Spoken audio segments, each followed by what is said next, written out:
Ayan guys, magluluto ako ng musa. Arabic food po ito guys. Yung talong at saka potato at dito. Ayan. Siyempre nalagyan ko ng sauce yan.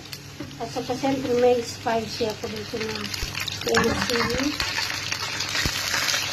Nalagyan ko yan ng tomato paste.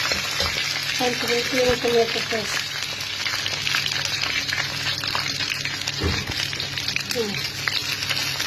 Ayan.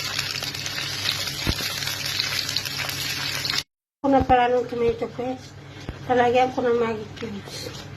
At saka siyempre maglalagay rin ako dito ng ingredients like black pepper and paprika powder. Kakaibang pagkain ng Arabic guys. Tapos kubos lang ang dito. Ikakainin ko dito.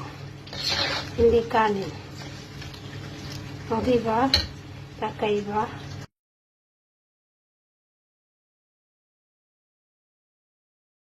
Gumagawa rin pala ako ng kubos guys. Ito yung kubos. Ayan. Niluluto ko na siya. Ayan ang kubos.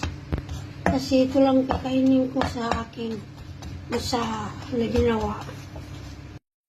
Siyempre kakain na tayo guys. Ito na yung ating musa.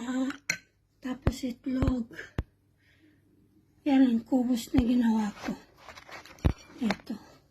So, ayan guys, kain po tayo. Ito, kakainin ko ito, kubos. Yan.